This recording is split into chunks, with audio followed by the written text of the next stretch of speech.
Boys, we're finally on fight week. We are a few days away from UFC 324. And like we've been doing for practically, I don't even remember, for a long time now, I am going to give you guys the 5 single rarest locks that are 100% going to hit for UFC 324. If this is the first time you're watching these rare lock videos, pretty much what I'm going to do is I'm going to give you guys 5 of the rarest locks that 100% are going to hit. And since they are locks, that means they're going to hit for sure. That means they're just 100% going to hit. And what I need you to do is I need you to quickly go pick any gambling site that you want. Go to any given gambling site and find these prompts. And I need you to go put the house on it, put the mortgage on it, go into crippling debt just for the time being, because once these hit, you'll be a billion, trillion, all of the nairs that you possibly could be, you will be. With that being said, let's get into this one. This one a little bit weaker than some of the other pay-per-views in the past, but still some of the rarest locks that you'll find on YouTube. First one, honestly, the one that I'm the most confident in, and the one that I have a good amount of money invested into, is we will for sure see some heavyweight cheeks exposed on Saturday. Now, you're probably wondering, what the hell does that even mean? And it means exactly what it means. On Saturday, I guarantee we will either be seeing Derrick Lewis's fat ass or Waldo Cortes Acosta's fat ass. Now, if Derrick Lewis wins, of course, them balls gonna be too hot. He's dropping them draws and he's exposing them cheeks in front of everyone live on Paramount. Because at the end of the day, that's just his signature win, right there. His signature celebration. We've seen them burnt looking pancakes before. Best believe if he knocks out Waldo Cortes Acosta, we're seeing them again. And he's going to have a crazy record of being the first one to expose himself live on Paramount. With that being said, if Waldo Cortes Acosta wins, I have a sneaky suspicion my dude's stealing that emote from him, and we're going to see some cheeks from Waldo Cortes Acosta. And again, this is the one that I have the most money invested in, just because it's high risk. There's only 2 fighters on this entire card that could possibly make this one hit. I don't care though. It's a lock. It's happening. I have a good amount of money in this one, and if I'm you guys, I'm parlaying it with some of these other ones on here. Don't tell anyone. I got all 5 of these on a parlay.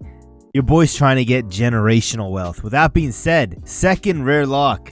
This one just seems so fitting, and it's either going to happen during the press conference, during the post-fight press conference, somewhere in between there. I think Kayla Harris and Amanda Nunes is going to be confirmed from the White House from Dana White. Most likely on post-fight press conference, Dana will come out here.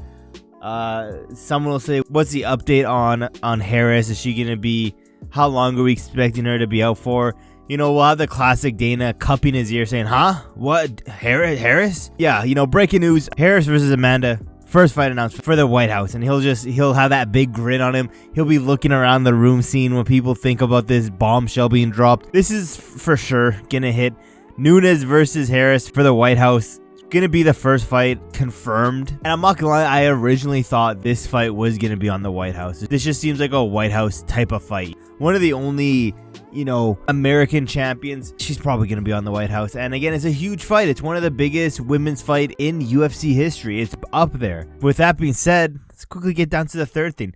Third thing, we will have at least 2 unhinged post-fight interviews. With that being said, there are some candidates that I think could go into this spot. I think it's going to be more than just 2. But some candidates could be someone like a Charles Johnson. I don't know. I could just see Charles Johnson having a unhinged moment. Maybe he knocks out Alex Perez and he goes off on saying that he should be the champion. He's technically the champion because he knocked out Joshua Van. I could just see some unhinged, crazy, tinfoil over the hat type of post-fight interview from Charles Johnson. He does, strike me as the weird schizo conspiracy theory type of guy. I don't know, maybe I could be fully wrong, but I could see Charles Johnson having some crazy post-fight interview. I could also see, of course, Silva having one. Derrick Lewis, Waldo, Cortes, Acosta, they're probably both going to have one. I could see O'Malley having one, Paddy, Pimblett having one.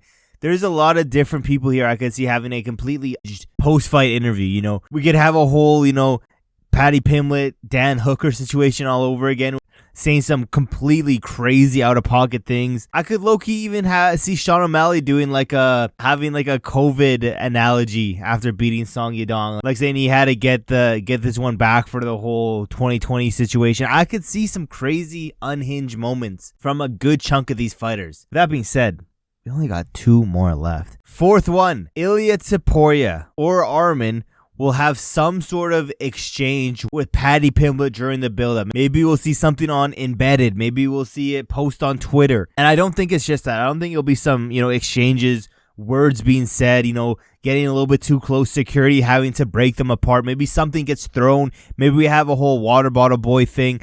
But I think not only that's going to happen, but we'll just see in the background, Sean O'Malley just in the background, watching, laughing, having his mouth opened in shock of what's going on. It's going to look like an office scene. It's going to look frame for frame exactly like one of these office scenes. And I don't know why I'm picturing O'Malley here. I've seen it, something's just telling me that it's going to be O'Malley in the background. It's going to be comedic gold. It's going to be hilarious. We're going to have some back and forth from both these guys. It could be Ilia and Armin going at each other. It could be Ilia and Paddy. It could be Armin and Paddy. I honestly wouldn't be surprised if we even see a Dan Hooker there. But that's my fourth thing. Fifth and final thing.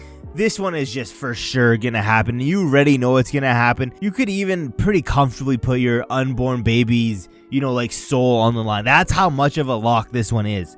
But Dana White, after the event, at the post-fight interviews, he's going to say this is the greatest UFC event in the history of Paramount. Just something that doesn't make that much sense, but it sounds good. He's going to say something like this is the greatest event that Paramount has ever done, even though Paramount hasn't done any events like this. Or he'll say this is the greatest UFC event ever in the history of Paramount, even though it's the only event, the first and only. So yeah, it technically is the greatest because it's the only one there. But yeah, those are my 5 rare locks for UFC 324. Let me know in the comments below. What are your guys' rare locks? What do you know for sure that's 100% going to happen? How excited are you guys to finally be done this drought that we are in? We're literally days away from having this card now. Going from that 6-week drought to just a few more days. I can't be more excited. It was a hard few weeks, but we made it through. With that being said, thank you guys for watching to the end of the video, and I will see you guys in my next video.